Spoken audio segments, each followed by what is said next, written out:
So today I've come to Street. It calls itself a village, although it's more of a town. It's the home of Clark's, the famous shoemakers, and it's less than 2 miles from Glastonbury. Yet the two towns couldn't be more different. Let's go and have a look. I'm starting my visit here at the Holy Trinity Church. It is thought that this is the site of the earliest settlement in the area.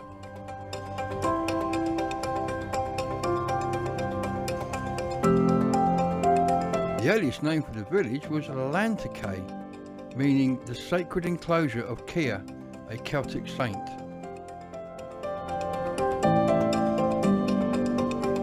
The name Street is first seen on Anglo-Saxon charters of 725 and 971, where it is written as Stret. It comes from the Old English Strait, which means Roman road.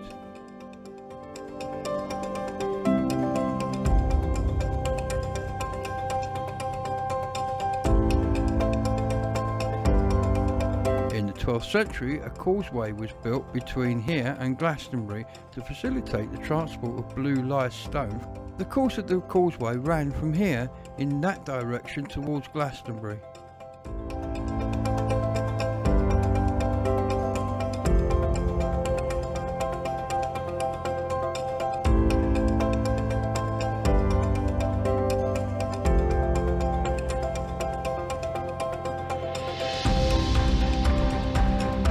The churchyard here has yielded Iron Age coin and Roman pottery fragments.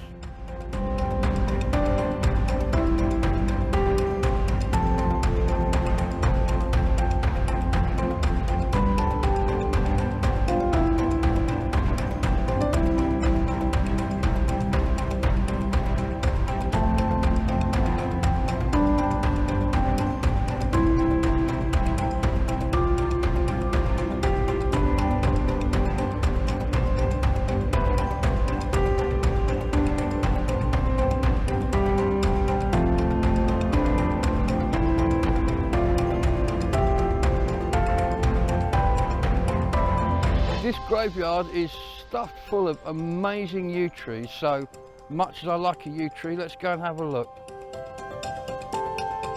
Look at this tree here, look. This is a very, very old yew tree. This is just one of many of the yew trees in this graveyard, all of which are very old. Yew traditionally was grown in churchyards because it was used to make bows. This particular tree is also very old.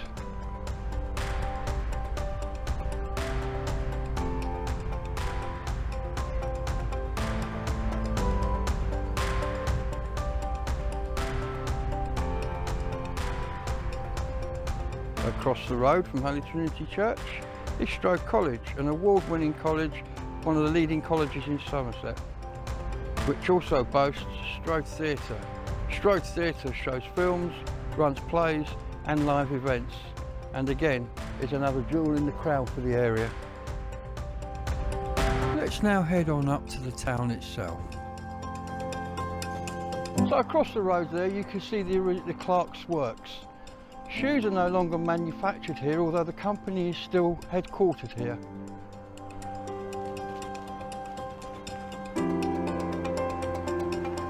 And the date on the tower you can see there is 1895. This is the memorial to the workers from this factory that lost their lives in the Great War of 1918 and below it the War of 1939. To 1945. Looking rather tatty, but a rather unusual black post box. This is the main front facade of the building, with the name over the door. There used to be a museum in there, but they've now closed it. And the clock tower showing 1:05. The Bear Inn here, opposite Clark's Works, was built in 1894. And it's been a pub ever since. The chimney in the distance there is a landmark that can be seen for miles around from the surrounding levels. Just across the road there from the original Clark's Works is Greenbank Open Air Pool, sometimes referred to as the Lido. This was built with money from one of the Clark's family, who was appalled at the fact that the locals and workers mostly bathed naked in the local River Brue. You can see my other video about this, link in the description. The water at Greenbank Pool was originally heated by the boilers over the road there at the Wayne Clark's works for the heating of the factory. Pipes ran under the road and into the pool here and kept the water nice and warm. These cottages opposite Greenbank Pool were built by Clark's in 1885 to house workers in the factory over the road.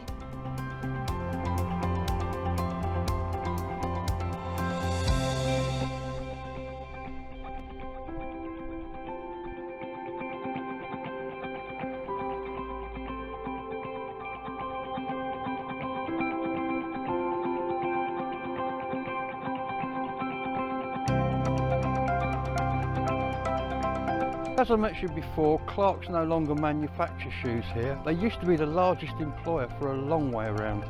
However, now they're just headquartered and they have their distribution centre here. What's replaced the factory is what you can see behind me here, is the Clark's outlet.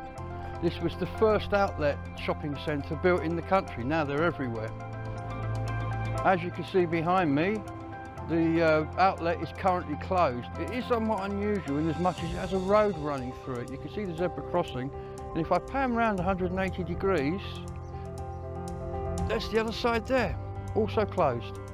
You have to be very careful coming out, and sometimes cars come down here a little bit quickly.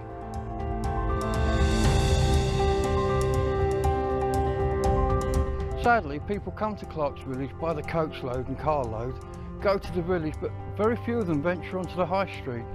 Some do, but it's been a bone of contention for many years here that people come to there and don't go to the high street, which is very sad. This wall here proves that it's not just Glastonbury that's got the wall art in this area. This is Crispin Hall, named after the patron saint of shoemakers. William Clark had it built, and it opened as a meeting rooms and library in 1885. Over the years it has seen various uses, including a museum, shops, a youth club and a gym. In 2018 it was completely renovated and is now set to serve the community for another 100 years.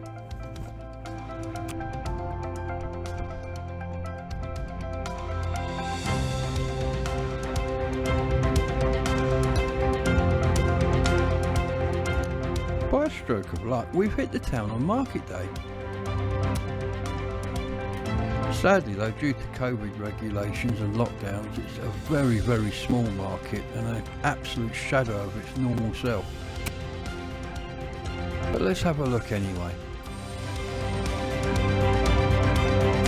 There is always all manner of really delicious street food available at this market, including the cake lady. See, you've got to put cake in front of me, haven't you? This is not good. You take car payments? Oh, you don't, do you? Oh, bugger. Can I have a slice of that, please? The cart has got to be done. As you can see, the shops here are all shut, but they'll all be opening again on the 12th. As I mentioned earlier, Lanticay was the earliest name for the town. Strangely, very few people who drink in this pub know that. Okay, it's moment of truth time. Let's try the cake. Please, have a look at this.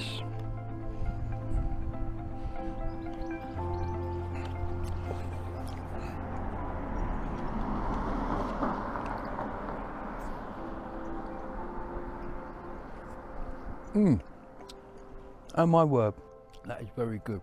If you come to Street, go see the cake lady on the market. This is epic.